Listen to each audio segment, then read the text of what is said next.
هي فلسني ما أنت برنامج مقاعد مياد كهشي ما تقولها سوق جشيد هذا هو لاقي دميستي معك وقلع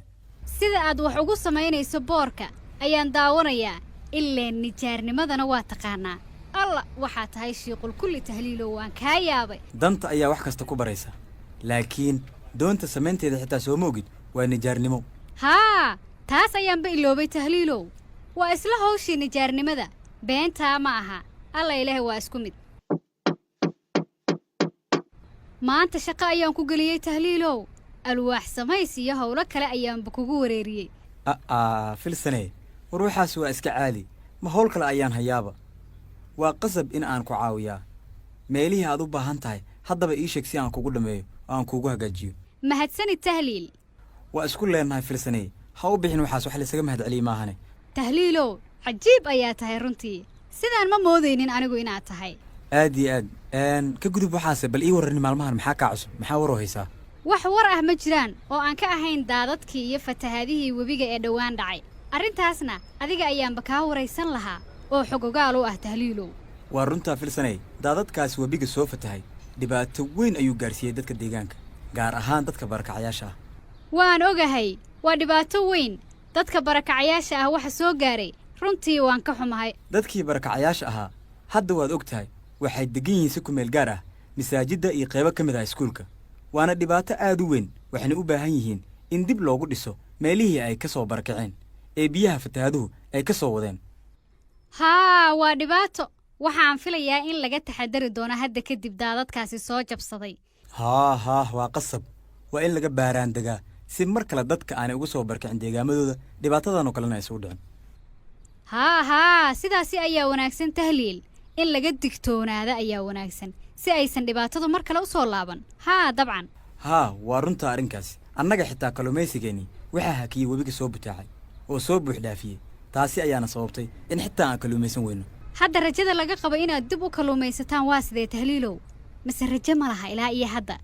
maya hadda sidii hore waan ka fiicannahay rajada way soo hagaagaysaa waayo biyihii webiga hoos ayay u degayaan taasina waa rajo wanaagsan haa waa wax wanaagsan haddii biyihii ay gurayaan oo ay hoos u degayaan daadad kale ayaan ka baqayay anigu maya waxba ha ka baqin hadda rajadu way wanaagsan tahay hal asbuuc kadibna waxaan bilaabi doonnaa kalluumaysigeennii waa laakiin haddii biyaha webiga ay sidoodii ku soo noqdaan oo caadi uu noqdo waa akhbaar wanaagsan tahliilow annaga xataa kalluunkii waa naga istaagay dadkiina way i weydiinayaan kalluunkii ay iibsan jireen ilaan waa ay iga barteen inaan ka iibiyo moog tahay waa sax filsanay waan dareemi karaa laakiin toddobaadka soo socda dadku way heli doonaan waxaan rajaynayaa filsanay in xaalku uu caadi noqon doono webiguna uu sidiis hore ku soo laaban doono tahliilow i dhegayso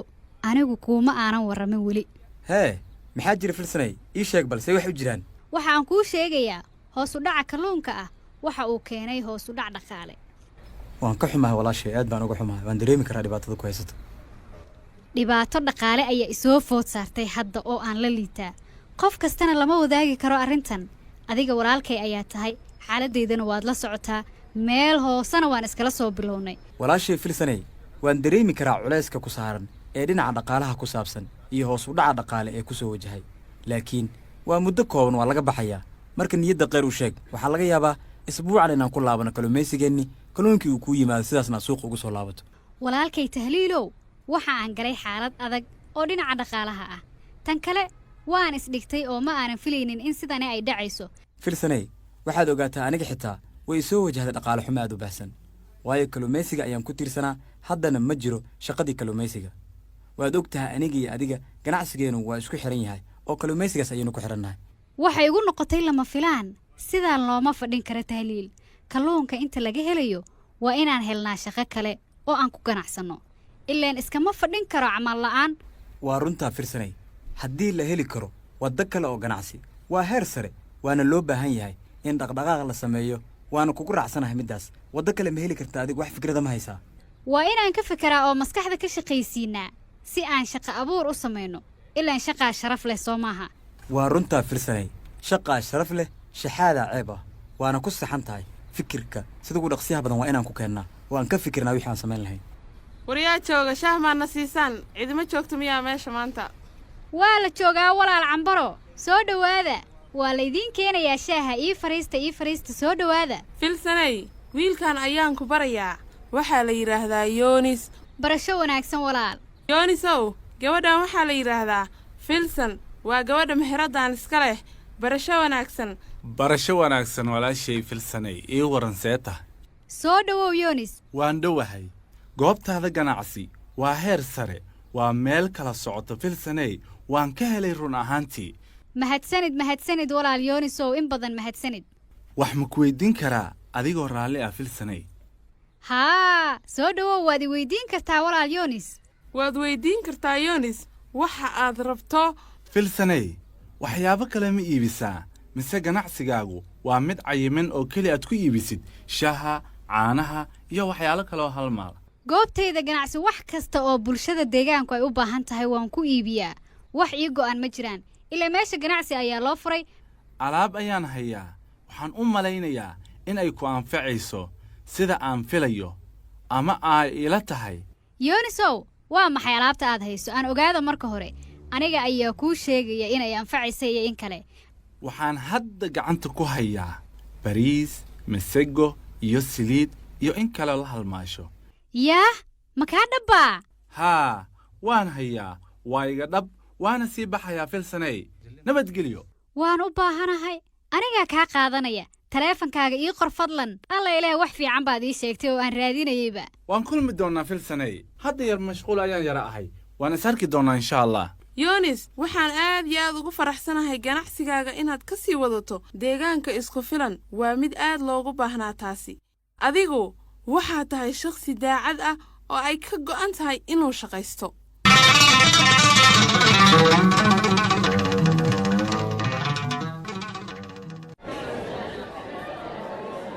السلام عليكم oday warsame. وعليكم السلام ورحمة الله وبركاته oday suldaan. soo dhowow walaal, soo dhowow oo fariiso. warsamow waan dhowahay oday warsamow, aadaad u mahadsantahay. aaway wiilkii mahadow kaalay. haa guddoomiye warsame. adeer ma joogaan odayaashii ninka la yidhaahdo sheekh cilmi iyo sheekh sharmaake ma joogaan? haa adeer waa joogaan kulligood, waxaa kaloo jooga nasro. waayahay, maandhow dhammaantood iigu yeer bal, oday warsamaa idin rabadhe degdeg weliba. waayahay, haddeer ayaan u yeerayaa kulligood, way ku wada imaanayaan. haa waaba soo gala, waa kuwaana ayagaaba soo galayba. soo gala. sheekh cilmi iyo sharmaake, waxaan idiin sheegayaa inaan hadda gelayno shir degdeg ah, ma garateen? waayahay oday warsame, diyaar ayaannu nahay. shirkaasna waan gelaynaa haddii alla yidhaahdo. haye waad mahadsan tahay. haye oday suldaan, adiguna bal ii warran. marka hore dhammaan waxaan u mahad celinayaa reer isku filan sida ay noo soo dhoweeyeen oo ay taageeriddooda noogu muujiyeen. adigaa mudan, laakiin ogow suldaano, waa waajib middaasi. suldaano, waajibna wada saaran weeye. haye ku soco, sii wada hadalkaaga adeer. run ahaantii safayl iyo niinqaabilen reer isku filanow markii daadadkii webiga hanii jabeen ama hanii fatahen qira garab surumowkin, balse weliba siin sheegee in dadka bugtaalle iyo dadki meelo ka bugtaaleen biyo haayan haano hasiinkanagaden culaasyo. oday suldaanow, adigaa ku watee waxaan kuu sheegayaa kuuna ballanqaadayaa in aan si sharaf leh caawinaadda dadka barakacayaasha ah aan u sii wadi doonno oo aanan marna joojin doonin haddaannu nahay maamulka iyo bulshada reer isku filan. ma ii garatay suldaan? haa, safaylakiin gordi oday warsame. garab istaagga aannu idin garab istaagayno waa mid nugu waajib ah oo aad nugu leedihiin, mana dhici doonto haba yaraatee in laga gaabiyo taageeriddaas iyo soo dhowayntaas. waxaannu nahay dad walaala ah oo deris ah oo wadaaga deegaan iyo ehelnimo. eed runtawa oday warsame, taas eeda runtangita. tan kale suldaanow,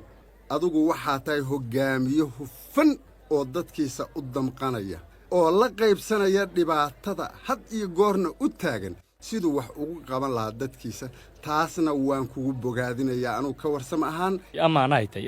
oday warsame, ani waajibkii saaran inaan dadkay walanqobada keliya iyo gududaay waldheeraadee aanu suubay ma jiran. oday suldaanow,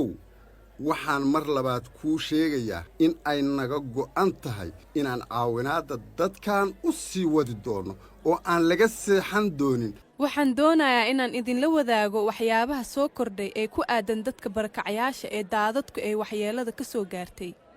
nasroy khayr allaha ku siiyo adeer noo sheeg wixii soo kordhay wax khayr leh ayaan kaa rajaynaynaaye waxaan wada hadal la yeeshay dowladda maamul goboleedka waxaana ka wada hadalnay dhibaatada dadka soo gaartay anigoo si hufan ugu faahfaahiyey waayahay waa war wanaagsan haye waxaan rajaynayaa inay hadda qoondeynayaan inayna soo gaarsiiyaan agab dib loogu dhiso xerada barakacyaasha waa war wanaagsan nasroy ilaa goormeel la filayaa in laga helo qalabkaas dowlad goboleedka waxaan filayaa oo aan aad ugu rajaweynahay in si dhaqsi ay u keeni doonaan dhowr usbuuc gudahoodan lagu dhisi doono xerada barakacyaasha alla ilaah waa akhbaar aad iyo aad u wanaagsan oo lagu farxo haddii kaalmadan la helo wax badan ayaa noo fududaanaya wadahadalkii aan la yeeshay dowlad goboleedka waxay ii sheegeen in ay aad isaga xil saarayaan sidii loo xalin lahaa dhibaatadaasi oo dadka soo gaartay waryaadhaheen niman yahow arrintan wax la dhaayalsan karo ma waa laysku kor cadilan yahay reer ku soo kor degay oo kale ayaa noqonnay sharmaake hadalkan noo jil oo warka caddee waxaan jeclaan lahaa inaadan sarbeebina ujeeddada aad toos u abbaarto waayahay warsamow dhibaatada ay qabaan dadka barakacayaasha waa mid la mid ah tan ay qabaan dadka deegaanka dhibaatadaasoo maxay ah waxaa aniga aan aad uga walacsanahay warsamow in iskuulka magaalada uu sii xirnaado masaajidkiina uu sidan eriir u ahaado oo dadka ay sii degganaadaan waa culays markaasi ku soo kordhay dadka reer isku filan niyahow dhibaatooyinku way kala baaxad weyn yihiin oo isma le'eka dadka nugu soo qaxay ma meel kale oo aan dejinno ayaa jirta oo aad og tahay sharmaakow warsamow meel aanu hayo ma laha laakiin sii degganaanshaha iskuulka iyo masaajidka ilaa intee ayay sii qaadanaysaa taas hadda lama sheegi karo lamana ballanqaadi karo waayo wax qorshe ah oo hadda diyaarsan oo dadkaa loo hayo ma jiro oo aan ka ahayn kan ay ka dhawaajisay nasro haddeer oo aynoo sheegaysay sharmaakow midaynu isla ogaan dadkani lama dayici karo meel kalena looma hayo soomaaliduna waxay horay u tiri hadba sidii loo jabo ayaa loo dhutiyaa waannu ku qasbannahay in dadkan aan ku sii hayno meeshooda ilaa meel kale looga helayo ma garata aniga khalad yaan lay fahmin waxaan doonayaa oo keliya in la kala fududaado ilaan waa laysku cadilan yahay iskuulkii waa xiran yahay masaajidkii waa cidhiiri xal ayaa la doonayaa warsamow sow maaha aniga waxaan hayaa fakir aan isleeyahay runtii xal ayuu noqonayaa kaasi oo ah in aan caawinaad ka codsanno hay-adaha maxalliga ah kuwaasi oo naga caawin kara balqaabka hadda ugu habboon ma xuma laakiin waa inaan iska baarnaa hay-adahana caawinaya oo aan hubinaa in la aamini karo dhowr hay-ad ayaan wacaynaa nasra bal u kaadi maxaa laga baarayaa hay-adda hadda annagaa u baahan in nala garab istaago oo nala caawiyo si dadkaan loo rari lahaa marka adiga maxaa aragtaa si gaara oo hay-adaha looga baarayaa colaadow anigu waan qabaa in la hubiyo oo la baaro hay-adaha waxaa sax ah oo anna aan sii taageerayaa in la baaro hay-adaha aan caawinaadda ka rabno taas waa lagama maarmaan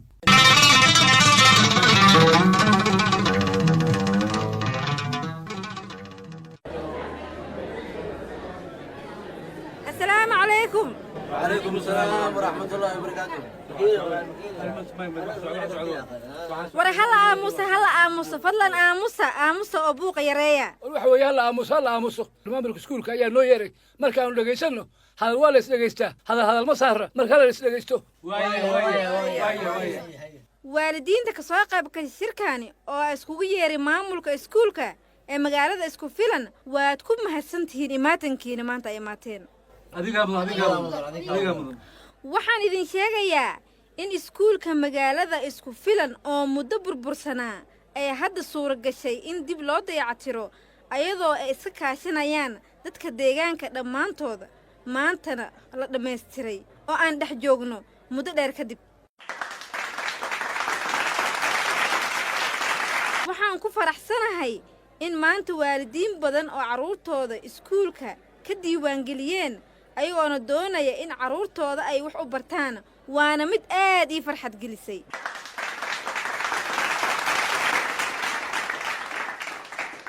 iskoolka hata way baan usan diyaarsanyaa ini owlaadiyo dhakadan ooyo bilaaban walbarashadiyo macallimiintana eedan diyaarsanyin isla garanay taas manhajkan iskoolka laka dhaka doono wayba us-eeya manhajka laka dhakaw dalka dhan taasayna isla garanay hadda waxaan doonayaa in aan 500 oo arday oo la diiwaangeliyey aanu u qaybino fasalada iskuulka si ay durbadiiba u bilaabaan waxbarashadooda ma isla garanay arrinkaas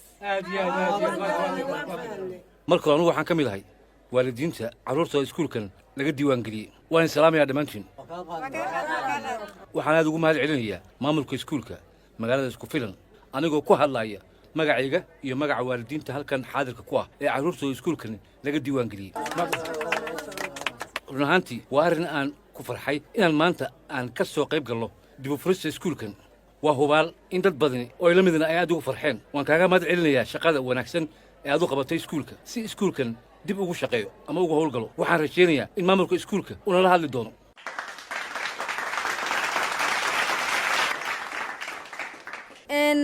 eedaan mahadsanta walaalkay sida faylaad iin dhiirigeliyday laakiinse hata ani hayo maamulsha iskoolka waayo aqoontaya laha ee xirfadana kaga shaqeeyay fadin laha waana waybuwaha howl ana waaye aragnimanan laha waybaana taawiyahaye ini hadalkaasayti eedan usan adi waalidiinta owlaadiyo iskoolkan haka diiwaangeli qofkiyo la xisaabtamay anuu oo maamulaaga iskuulka isku filan arrinkaas iskaranay magacaygu waa Cambaro waxaa farxad ii ah kulanka waalidiinta iyo maamulka iskuulku ay wada yeelanayaan bishaaro waxa ay ka mid tahay dumarka suurtageliyey dib u dhiska iskuulka waa mid aad iyo aad u karti badan inta aan ka aqaano waanan uga mahad celinayaa shaqada wanaagsan ay noo qabatay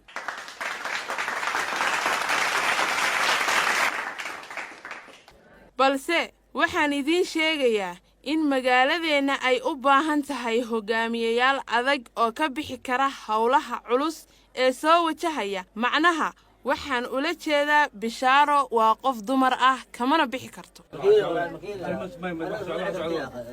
bal aamusa bishaaro waa qof dumar ah waxaa laga yaabaa in hawlaha ay ku adkaadaan oo ay maareen weydo ardayda iyo iskuulka guud ahaanba walaalayaal waxaan idiin sheegayaa haweenku waa kuwa dib u dhisay iskuulkan sidaa daraaddeed hadda gabar waa ina hoggaamin kartaa xaq ayayna u leedahay gabadhu inayna hoggaamiso soomaalidu waxay ku mahmahdaa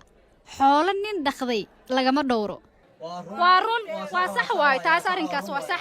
laakiin dumarka hoggaanka waxaa uga habboon ragga waayo xilli adag ayaa lagu jiraa oo kala guur ah waxaa loo baahan yahay qof xilli kasta oo loo baahdo la heli karo oo adkaysi badan leh markii dumarku ay iskuulka dhisayeen maxaa loo dhihi waayey dumar wax ma dhisi karaan iyo wax ma dhisaan ama dumar iskuul ma dhisaan maxaa loo dhihi waayey dumarku haddii ay guriga hoggaamiyaan iskuulkana dabcan way hoggaamin karaan hadda haddii aadnaan ujeeddo kale lahayn iskuulkan waan hoggaamin karnaa cidina noo diidi mayso waa run midaas way hoggaamin kartaa maxaa diida arrinkaasi aniga runta ayaan ka hadlayay ujeeddo aan leeyahay haba yaraatee ma jirto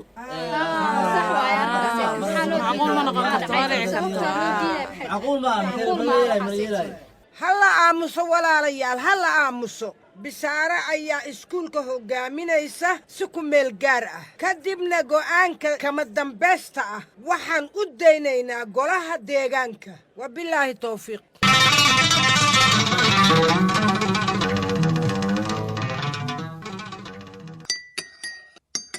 aye casadii waa tan farxalkiina waa kan waan arkaa marwey khayr allaha ku siiyo ee ii soo dhowee biyaha farxalka ah waa kuwan biyaha farxalka ah warsamow haa xaajiye marwo maanta waxaan aaday iskuulka oo waalidiintii loogu yeedhay kulan waa gartay kulankii guulma ku soo dhammaaday muxuu idinkugu dhammaaday khilaaf ayaa ka taagnaa laakiin kulankii wuu soo dhammaaday haye oo marwey waxaan ku weyddiiyey muxuu yahay khilaafku ilaa dan guud baa laga hadlayaa oo iskuulkii iyo waxbarashadii iyo awlaadda barbaarinteedii weeye khilaafku xaggee ka yimid khilaafku wuxuu yahay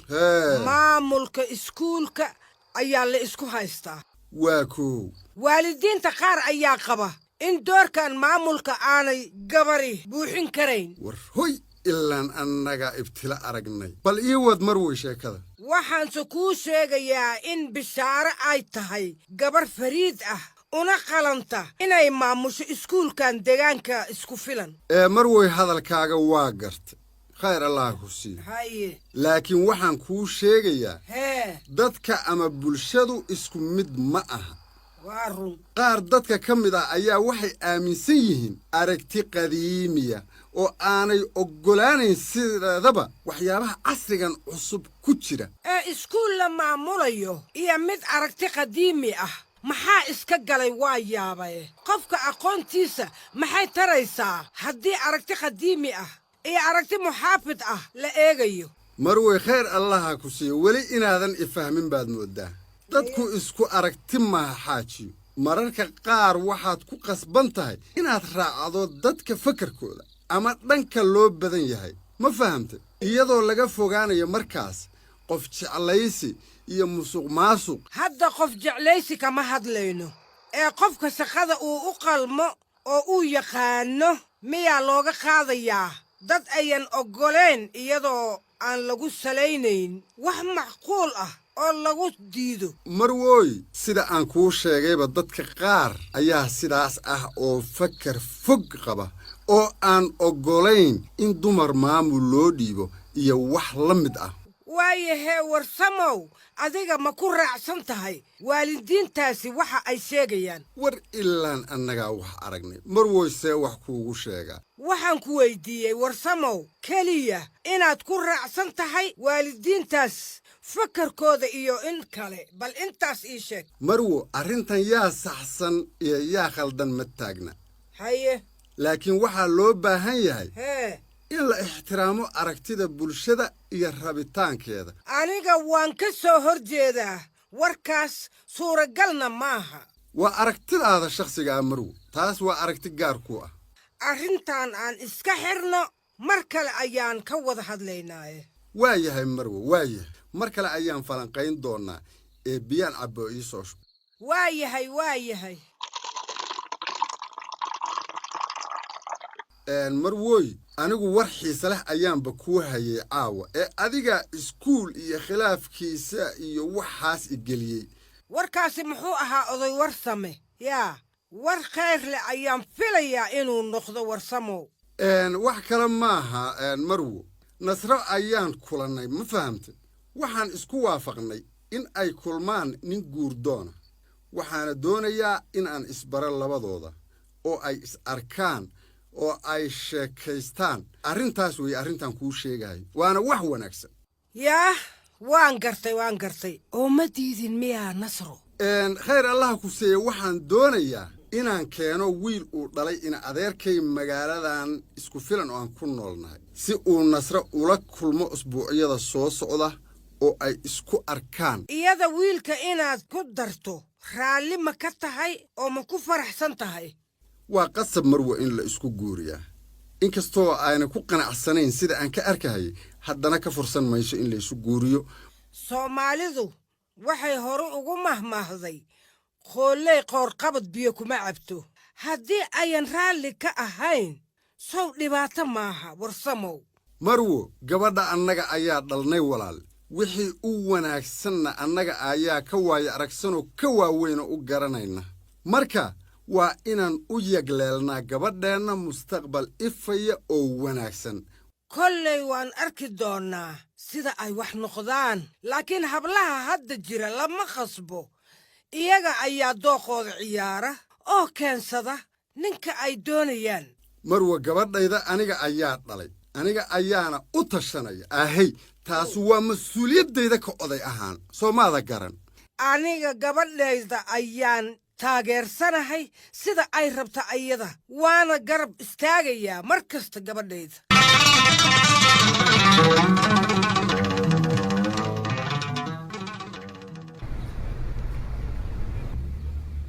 adeer sultan halkan tiirar baa yaalla ma soo qaadaa si aan ugu dhisno meel aan ku harsanno ilaa meel lagu harsada bala meeshan ninshan tiirarkaan baahagna soona dhismahanka isticmaal dhinigan biyoogi daadadka webiga idda hakadumi iyo baabi dhinigaas iyo barron hayangobaha raggaas adeer xarigii waa kaan kee ku xidhaa koy inta kihir safaylinan dhoojiwan waryaa cali buruskii inshaan رور ميلها كقات assalaamu calaykum adeer suldaan وعليكم السلام نصرة guryihii xerada ayaad dhisaysaan miya ها قبديدي ها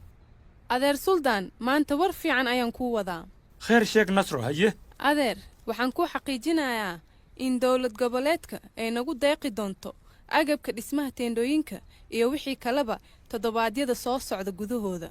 وان قرتي أدير نصرة wax walwal ah ma jiraan adeer dhibaatadanna xal ayaan u helaynaa ee walwalka iska dhaaf anaa kuu xaqiijinaya taasi un dhibaatina haysata mayba ku obsadaanee qoysas gaar mayba kulmeen meelisha duwan mayba lan baahanyaa hal degdeg ah sidii oo qoysaskun nalaskasheenin lahay saadaq wax kasta xal ayay leeyihiin waana ku dadaalaynaa sidii ay isu heli lahaayeen qoysaskaasi ee isdeji adiga نصرة وليبا كين كما هاد نجا دذلك هبون يصدق مرول بنين قرب سرنته إيه ما حسنته adeer suldaan waa waajib inaan isgarab istaagno aan wax wada qabsano صادقوا أذروا يزدجي ولكن شجع إن نصر السودان كفايل ينسوب بها يتوالكسته وأنا لان لسكوبة الضاعة عن قد ذا الشيء haye waayahay adeerow adeer suldaan haye aniga waxaan idin sheegayaa in si degdeg aan u heli karo qalab waliba ee loo baahan yahay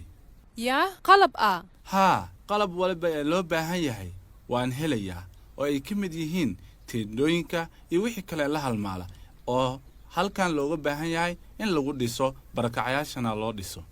oo sidee suurtagal ku tahay arrintaas waxaan idiin sheegayaa in qalabkan loo baahan yahay oo aan idinkugu keeni karo 24 saac gudahood haddii aad iska bixisaan lacagta kaliya ee loo baahan yahay yoonis qiimaha ma noo sheegi kartaa walaalow oo sidee ayay kuugu suuragelaysaa inaad hesho qalabkaas ma ii sheegi kartaa yoonis haa nasro waan kuu sheegi karaa waa ii suuro gashay waan hayaa nasro ha ka welwelin wax cabsina ha ka qabin arrinkaas wax caqligal ah ii sheeg qalabkaas dowladda ayay ku adag tahay helidooda adigoo shaqsi caadi ah sidee ku heli kartaa ii sheeg run ahaantii nasro adigu waa war badan tahay adduunkan wax aan la heli karin ma jirto aniga i weydii wixii culays kugu yimaadana aniga ayaa qaadanayo ha ka welwelin wax baqdin ha ka qabin inaadeer wale waa wax lala yaabo waxaad sheegayso haddayba jirto inaad heli karto agabkaas aad sheegaysidbo ha welwelin wax waliba wakhti dheer iguma qaadanayso in aan halkan kuugu keeno alaabtaasi oo dhammaystiran ayaad iga rabtaa laakiin ogow wax kasta lacag ayaa kaaga xiran tahay in aad bixiso oo keliya waa ku fahme waayahay waa arkaynaa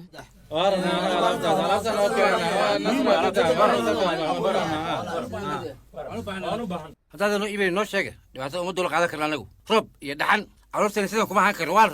rafaadnay dhibaato weysadeen maxay tahay waxaan oo kale wax la arko weligeed maa war naga daaya waxaan oo kale adeer suldaan ka waran arrintan maxaan ka yeelnaa bulshada bogtaale baahawiin iyo qoban helitaanka qalabkan araga haysta sida iyo kaama qoban ama alaabtan fadahayan inuu helan bal muhiim way mar haddii helan taas dadka barakacayaasha gidigooda geeska gees waxaa u muuqda in loo iibiyo agabkaas oo lacagta laga bixiyo nasro may suubiyaanhe araga hayt wala meelanka daararan